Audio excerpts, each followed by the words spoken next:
part of the discipline of managing stress is actually identifying the negative script that you're believing and then finding the gospel key that untangles it and then actually applying it.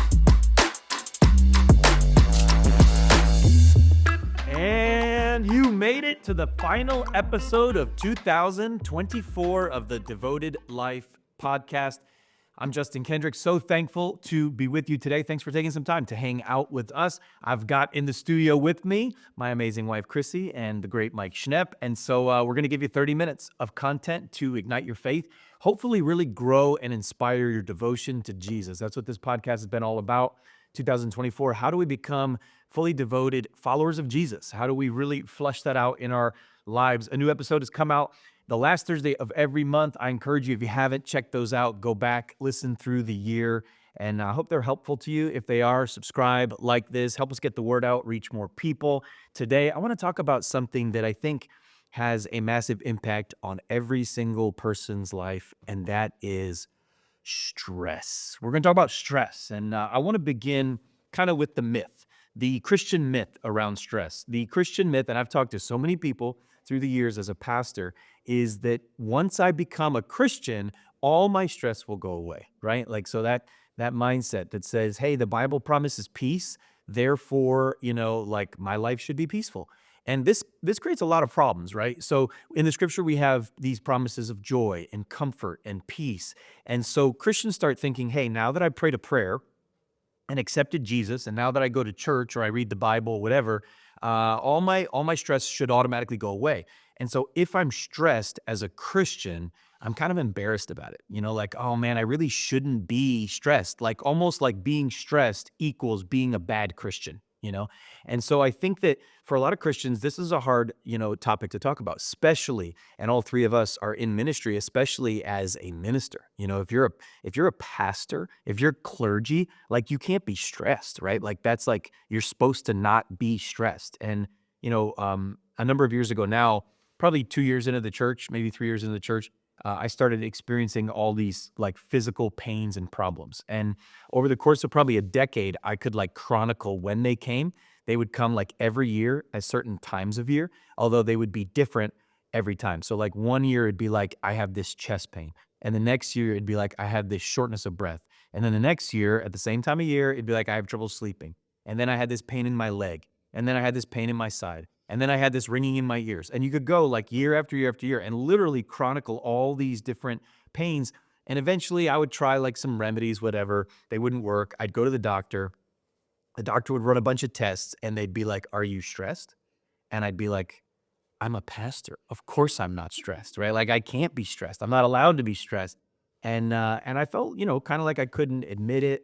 And this is strange. And I want to just acknowledge how strange this is, that we've created a culture in our Christianity in the Western society where, we're embarrassed as Christians about being stressed when we follow a man who was so stressed that he literally sweat blood in the garden before he gave his life for the sins of the world. I mean, that is like the most extreme physical stress that a human being can be under. Paul said that he was so stressed that he wanted to die. There's a passage in the scriptures where he talks about this, that the ministry he was a part of was so heavy that he despaired even of life, he says. Elijah was so stressed that he goes to God and says, just kill me. I'm no better than my fathers, right? Super stressed out. And God gives him a nap and some raisin cakes, and away he goes, right? But David was so stressed that he writes like over 100 poems complaining to God, right? Would you kill my enemy? Would you help me with this? Where have you been? Why aren't you here? I mean, the stress was so intense. Jesus tells us in this world, you will have trouble. What I'm trying to do is just expose that we have a real disparity between what the Bible teaches around stress and what we expect our lives to be. And so if you're listening to this right now, you're going on a jog, you're on the Peloton, or you're driving to work, whatever you might be doing while you're listening to this right now, I want to give you the license to experience stress, okay? Because we can't really get healed, we can't really be whole until we say, hey, this is life. This is life, especially now in our modern age. So how are we going to handle it? And guys, that's what I want to talk about today. How we want to handle it. And let's kick it off with some stress lessons, right? Because I know neither of you have ever experienced stress, but But if you have, maybe you could give us a little insight. We are actually, babe, just coming out of an intense few months, and so we've had a lot of conversations around stress, and we're both a little run down, really. I mean, we how many days? 18. So 18 days to Mexico. So we have a getaway plan. And Mike, how many days until you and your wife go? 14 days for Mike. So we're on the 1 yard line here, folks, until we get a little break around the holiday season. But yeah, it's like we look at this and we know that life can be overwhelming. And so let's just share a little bit. Can you think of a time? And I don't care who goes first. You guys could, because rock paper scissors for it. But could you think of a time where you felt overwhelmed? And let's just dive into that a little bit. What was that like? As a leader, as a Christian, what was it like? And having that overwhelmed feeling. Go for it. Go ahead, babe. Yeah. 2 weeks ago, literally 2 weeks ago, I sat on the bed in our guest room and cried into a dish towel because that's what was there. Yet, so I think for me, sometimes stress can make me feel really trapped because a lot of times it is just the collection of all of the things in my life that are making me feel overwhelmed. And so I can't not take care of my children. I can't not show up at work. I can't not prepare for the next session or season of ministry, right? And so that can oftentimes set off this thing, this panic in me, which then makes me feel more stressed, which makes me feel even more helpless, and that it just can create this cycle. So I know for me, a lot of times when I am feeling the pressure and the stress, I can feel super trapped. Yeah. Yeah. Mike, can you think of a time where you experienced stress and how it came to you? Mine comes, yes, I mean, certainly over the last, whatever, it's been, 10, 12 years together. You're never really stressed until we started working together, right? Yeah, yeah, yeah. I have a way of bringing that out to Yeah. people. Yeah. Certainly, yeah, there's been 1,000 times of stress, whether it's been just the overwhelming nature or you get a decision wrong. Right. And you see the ramifications of that. Mine, there's sense and anxiety. Yep. And just like that real anxiousness in the soul. Yep. That's how stress primarily. And so you just feel like that knot in your stomach, that real kind of uncertainty Yep. about like, I got that wrong, or I just don't know, or whatever it is. That kind of, everyone knows that feeling, that in your gut. That's not uncommon for me at all. Certainly over the last 10 years, I can count dozens and dozens and dozens of times. Yep. In varying, sometimes it's a 2, sometimes it's a 9.5, and I'm like, man, losing my mind, like you're describing. But yeah, it's a part of life. Yeah, I know for me, one of the big tricks around stress, and everybody's different. I don't mentally feel stressed almost ever. It's pretty rare for me. But physically, my body breaks down. And that's my body's way of saying you are stressed. And it's taken me like decades to actually pick up on the cues. And still sometimes I get tricked. It's really like embarrassing at this point because it's like, gosh, how many times can you kind of get fooled? I'm like, Charlie Brown with the football, like I keep going for it and missing. And that was a reference for all you Gen Zers or Xers or whatever it is. You have no idea what that is. But for older people, anyway. So, like for me, the body is a major prophet, not a minor prophet. And so I'll have all these physical breakdowns, and my brain will immediately go, "Oh, there must be something physically wrong with me." And I don't know. I remember hearing one physician say, like over 80% of all patients he saw through his entire practice, the issues were stress related, not physical related. And so it's like we always go, "Oh, it must be XYZ," right? And it's like, no, actually, it's just your body breaking down, trying to handle the pressure. And so the mind will trick you, at least for me. Some people, they'd feel it in their mind. The mind will trick me. You say, "How you doing?" "I'm doing good, clear, happy, good." Inside, my brain is fine. My thoughts are clear. I'm not racing. I'm not anxious. But then my body starts breaking down, and I would just ignore it until, it kind of seeped into my mind. And so I'd like to just talk a little bit about like the three-pronged plan to handle stress, right? And so you need a physical plan, you need a mental plan, and you need a spiritual plan. And all three of those are essential. And all three of those they go one deeper than the next, which is deeper than the next. And so we'll start with kind of the basics, right, of a physical plan. And for me, this is definitely one, like I said, that I ignored. And so, if your goal is not to necessarily live a stress-free life, but to manage your stress well, right? Because there's no such thing as a stress-free life. That's a myth. And when you try to pursue it, you will also have a dream-free life or a passion-free life or a purpose-free life, right? So you look at Paul, you look at Jesus, you look at Mary in the scripture. We're around Christmas season right now. All of them handled a lot of stress because they were called by God. And so following Jesus will mean stress. So we just got to settle that. So if that's the case, then, how do I have a managed stress? Not the avoidance of stress, but the management of stress. And so I think the first thing, and Mike, you taught me a lot about this, is a physical plan. And so have you actually, babe. You were both way ahead of me on this one. Just developing a physical plan. Did he say were have you? Yeah, you were. Yeah, I've now far surpassed you. Yeah, in so many ways, but just kidding. So yeah, so like think about it like this, right?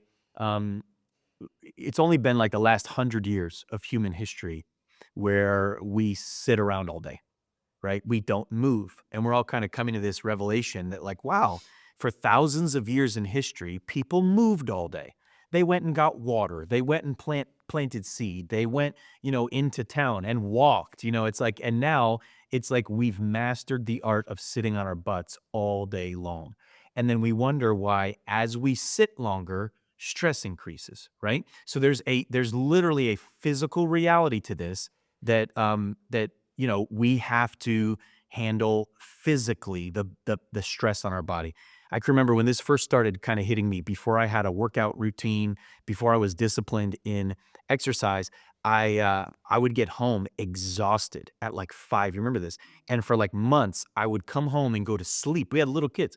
I'd go to sleep from like 5 to 6 p.m., wake up, have dinner with my family, and then a lot of times I go back to work at night. What an idiot. But like I had no physical boundaries. But what I found is, like, stress, you can massively increase your capacity when you train your body to handle the stress well. So like one real example, and I want to jump into your guys' experience, but like for me, early on in the church, if I was preaching 2 services, I would be exhausted because that was my capacity physically. Now I preach 4 services and I'm fresh at a Sunday afternoon. I'm not exhausted. I'm not wiped out because of the physical disciplines that have enhanced my mental and even spiritual capacities. All 3 of these are connected. So what I realized is, like, yeah, exercise is good for your body, but it's maybe even better for your head. It clears your mind. And, what I eat is connected to how I sleep, which is connected to if I move my body, which is connected to mental clarity, which is connected to energy. So let's just talk about your guys' routine. What have you learned about managing your stress through physical movement, and what difference has that made? And what do you kind of do on a weekly basis? Mike, you can kick us off.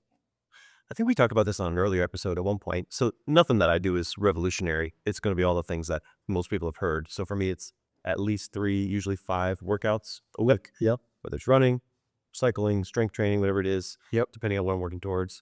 I'm a little nuts in that I do track my food. Yes, you do. So I have an app. I track my food. I know that sounds nuts. It's okay. I just think it's nuts to think that you can divorce physical health from spiritual and emotional health. Yeah. So I think the amount of time we put into other things, I take 2 minutes a day to track my food. It helps my body stay healthy. Yeah. Prioritizing sleep, I don't think you can cheat it. I think research has shown in the last 10, 20 years that, there's almost nothing that good sleep can't fix or help, know? Yep. And then for us, I know you guys love the beach. We just try and get in the woods. Yeah. So it's just like, where's your kind of sacred space where you just let your soul breathe a little bit? So we hike on the weekends, or we get out and ski, or we get whatever it is. Yeah. We get outside. Yeah. And that really helps us a ton. Yeah. I mean, even with cycling, like I don't even like cycling, but I've decided to like cycling. And one of the benefits is that you get the physical kind of euphoric release of just actually like working hard, but you get to do it in beautiful places too, whether it's outside or by the water, whatever it might be. And so it's like a dual healer. Yeah. How about you, babe? Yeah, I think for me, and I had to discover this, years ago when I was in a season of really wrestling with anxiety in a way that it like shut my life down. And that was a season that for me, I recognized how connected movement of my body was to stillness in my soul and in my mind. And so it is a non-negotiable for me. I'm between usually 4 and 6 times a week that I am either running or doing some type of strength training, or I'm taking a walk, some way to move my body to expend the stuff that just piles up inside of me. And for me, it is directly connected to, I don't sleep well Right. if I don't exercise. Yep. I don't um, have control of my emotions as well if I'm not regularly moving my body. Things just will build up in me. And I find that there's also a direct connection to how frequently I'm moving and exercising, to even how clear I am and present in my time with the Lord. I think that having mental clarity for me in the mornings, in my time with Jesus, goes to having a good night's sleep, which is connected to really moving my body in a way that expends energy and kind of expels that stress. So Yeah, and we've all known each other for like over a decade now. Obviously, Chrissy and I much longer. But one of the things I think that's intriguing is that we've all kind of changed routines quite a bit, right? Like Mike, you were an ultra marathon runner. Now you're focusing on more strength training and weightlifting. Like Babe, you were ultra CrossFit for a long time, and even before that, you were a runner. And so that's shifted, when we got a Peloton, and I hated cycling, and there was a time where I hated running, and I ran races last year. I'm not like a real runner, but like, so like you do have to, I'm not, I mean, we all know that, right? So, yeah, Mike knows it. So I do think like, the point, I just want you guys to hear this as you're listening to this. The point is not like you should be a cyclist or you should be a weightlifter. The point is, if you don't have a physical plan, yeah. you will be stressed. And then don't blame your spouse, don't blame your job, don't blame your routines, don't blame America. You have to have a plan physically to consistently move your body to lower the levels of stress in your life. And there's just no way around it. Like, it's coming for you. And find something you like. Yeah. Find something you tolerate. To me, yeah. You like things, I tolerate them. I don't like any of them, but I do tolerate them. It's not going to be sustained if you hate it. Right. Correct. So, right. Yeah. Or find ways, like there are ways to like it. Yeah. Right. So, like for me, cycling, being outside, being by the beach, that makes me like it more. Or working out while I listen to a really good book, or while I listen to my favorite music, that makes me like it more. Or working out with a friend, that makes you. So, like for me, it's all about finding hacks to make me like it, Yep. because I don't like it. And, other people do, but I don't. So that's a real thing for me. So, okay. So any other thoughts on the physical discipline of stress? Yeah.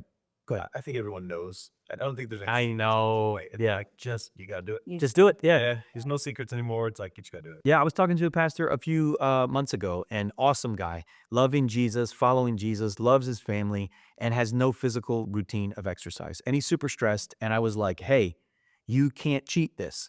And I wasn't judging him, because I tried for a long time. Like I tried for a long time to just go like, that's for everybody else. I'm not going to be one of those people.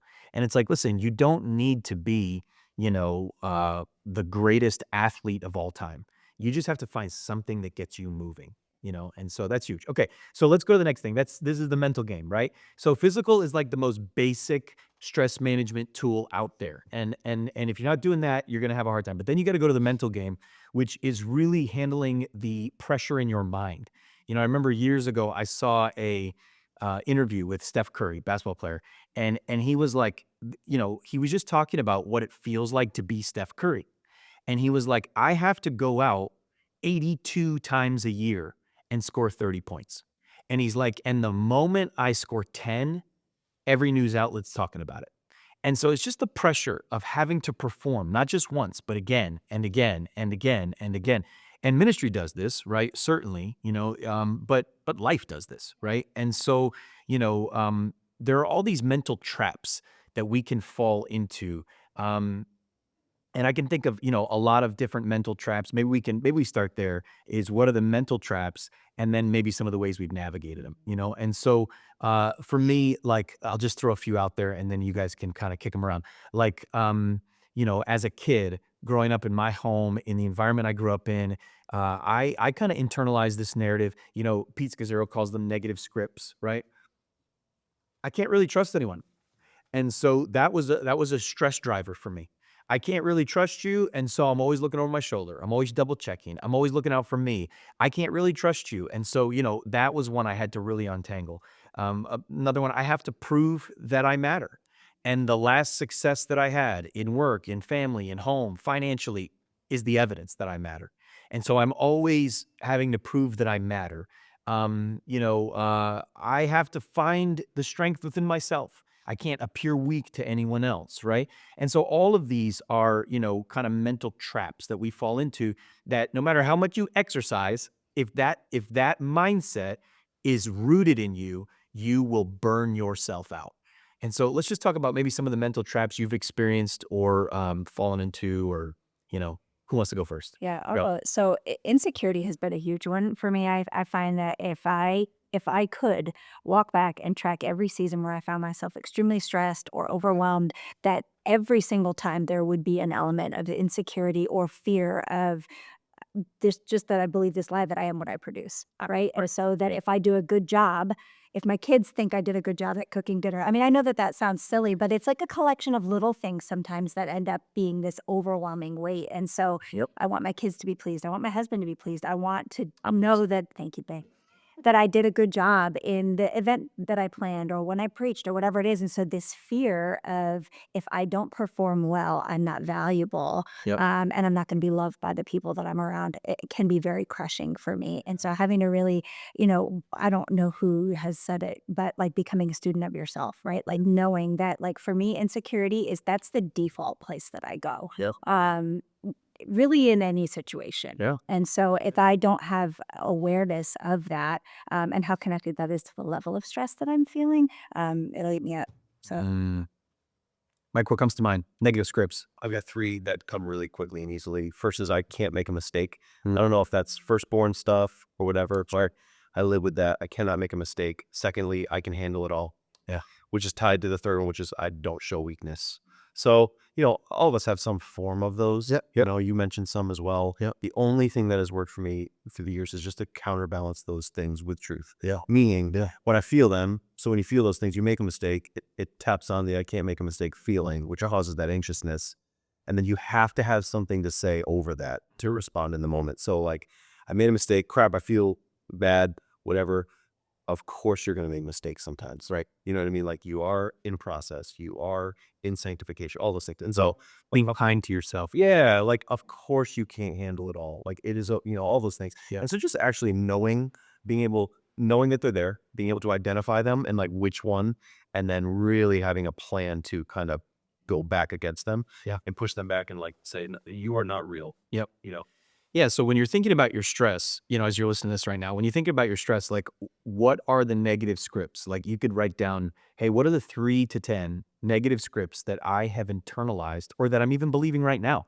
I have to prove myself. I am what I produce. I'm unlovable. All these different things that we believe. And I think half the battle, literally half the battle, is identifying those. But that is only half.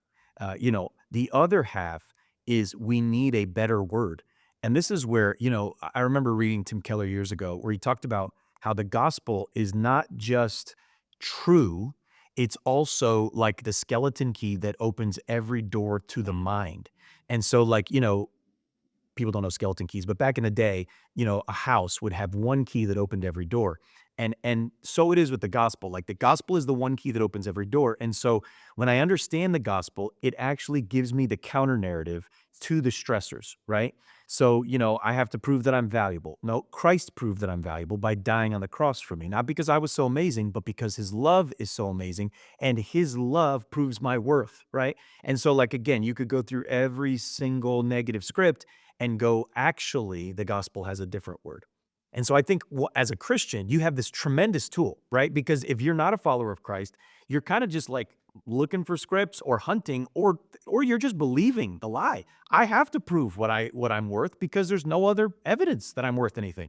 And so it is a very oppressive mental frame for the non-believer. You don't have the tools, but for a believer, you actually do have the mental tools to combat those stressors. And this allows your stress level to come down. So this like actually works, right? Like your mind finds peace when the gospel is combative against the lies. And so, yeah, part of the discipline of managing stress is actually identifying the negative script that you're believing and then finding the gospel key that untangles it and then actually applying it. You guys have any, I know this is on the spot, but you have any examples of that in your own life, or has that resonated with you where you've kind of found that gospel key and opened the door? Anything pop into your head when you hear me say that? Sure.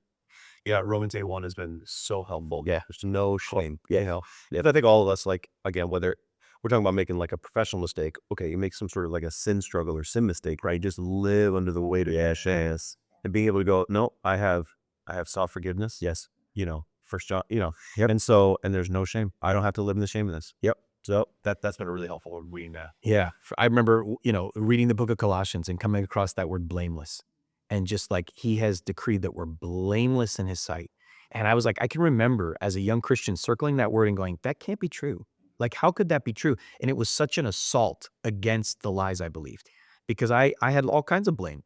And the gospel, the decree of blamelessness was such a powerful force in my psychology to change how I saw myself. Yeah. Yeah. I love that verse in Romans that talks about while we were still sinners, Christ died for the ungodly, right? And just a reminder for myself that has been so helpful is that it was in my brokenness, in my weakness, in my sin, in my stuff that I was already loved. Yeah. And so when Christ died for me, he took all of that on me. And so he loves me now in my brokenness, in my weakness, in the stuff that I'm sitting in. He's just as present with me now and reminding myself that I'm not alone Yeah. when I'm walking through that Christ is, he's present with me now. Mm. Yeah. So now we're to the third layer, right? The third layer of stress management. You've got the physical layer, you've got the mental layer, but now the core is that spiritual layer. Of course, there's overlap in all three, right? They all intersect with each other. But the mental layer leads us down into that spiritual truth, right? Which is really like the source of stress, right? So, like, the ultimate source of stress is isolation from God. That's the ultimate source of stress because it's the reality that I'm going to die. It's the reality that I'm not in control. It's the reality that I'm a sinner. And all of those things are the cosmic stress that inform all of our other stresses. Like, you're stressed about your kid or you're stressed about your job, but those things are like the icing. Deep down below the soul, in that kind of subterranean level, it's the fear of isolation from God, that disconnect. And so this is where we get to like the ultimate stress. And I love how Jesus kind of deals with this in the Sermon on the Mount, where he basically says, therefore I tell you, do not be anxious about your life, right? It's like the most unrealistic command in the history of commands. Like, therefore, do not be anxious about your life. It's like, yeah, that'd be nice, right? But he's going right to the cosmic level of our stress. He's saying, hey, all of your stressors, whether it's my boss is going to be angry at me, or what if we don't have enough money, or whatever it might be, all of your stressors are rooted in this cosmic stress that God's angry at you, that he's far from you. And so he says, like, here's how you fix it. Look at the birds. Look at the lilies of the field. If God cares about those things, how much more does he care for you? And like that one truth that I am deeply loved, and we kind of hit it already, but that one truth that I'm deeply loved is the answer. And I found it's funny, in all the times that I've been ultra stressed, when I slow down long enough, I realize that somewhere along the line, I forgot that he loves me. And I'm like, huh. I'd say, oh, I know that you love me, Lord, but I'm not living in the experience of that love. And this is where I think Philippians 4 really is helpful.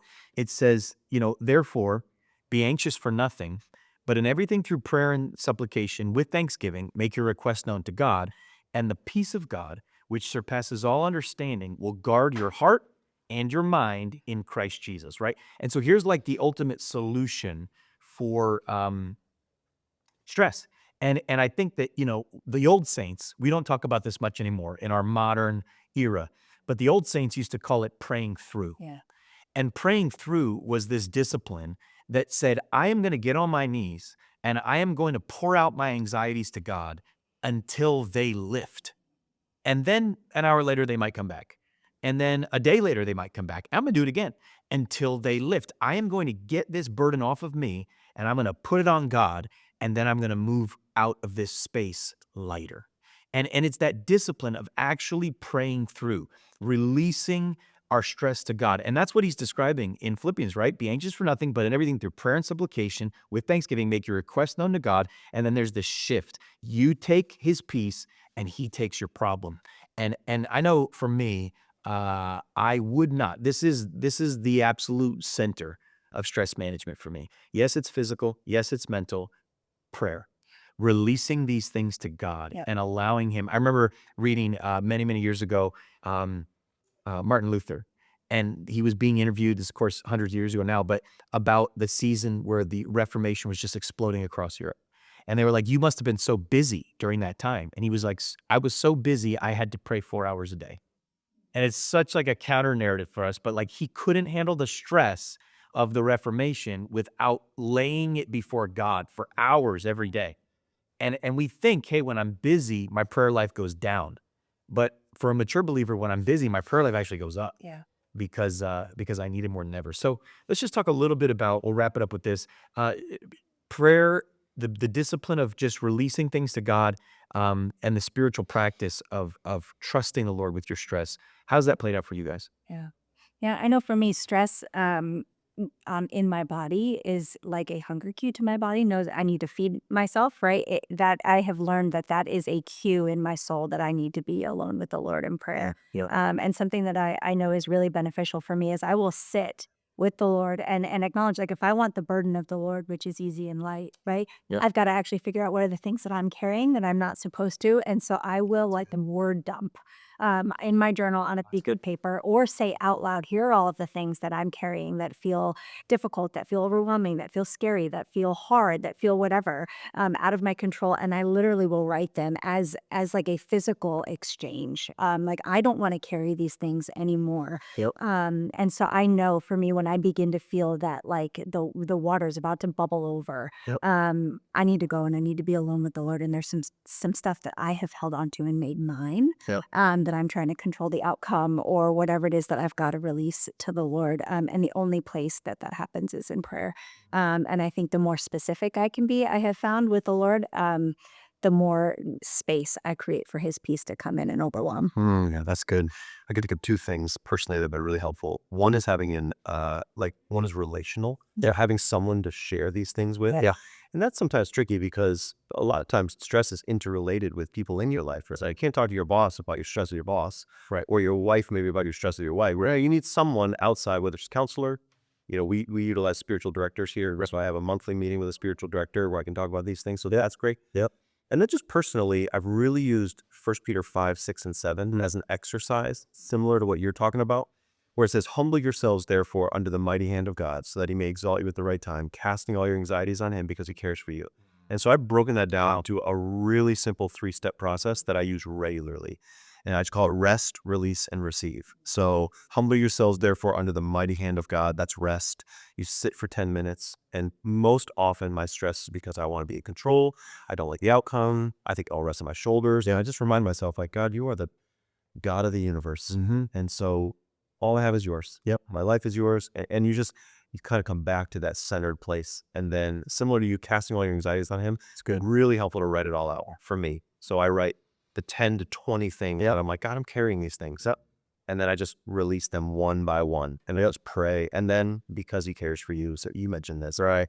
God, I just let me not forget that you love me, that you see me in this. You don't want this for me. You actually want me to give this to you. Yeah. And so just rest, release, receive. And I always feel better. Like, wow, 100 out of 100. Yeah. Yeah, I think too, like just a mindset that says, like, I'm not looking to modify my behaviors or even my emotions. I'm looking to reconstruct my soul into Christ likeness. And so the more time that I spend with Him, the more I'm like creating a rhythm in my soul of dependence Yep. and reliance on Him rather than I don't want to feel this way in my emotions. No, I want to be close to the one who loves me and who's made me, Yeah. So Amen. Wow. Hey, hope this has been helpful. That is your dump for the month. And we just dumped a whole bunch of stuff on you. I encourage you, just receive it, reflect upon it, think about it as you've kind of, like thought about it over the last 30 minutes we're talking about it. What physical, mental, spiritual disciplines can you add as you manage the stress that's not going to go away, right? It's not going to go away. I hope this was helpful.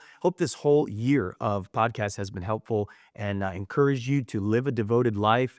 Share it with somebody. Be blessed, be encouraged, and we'll see you soon.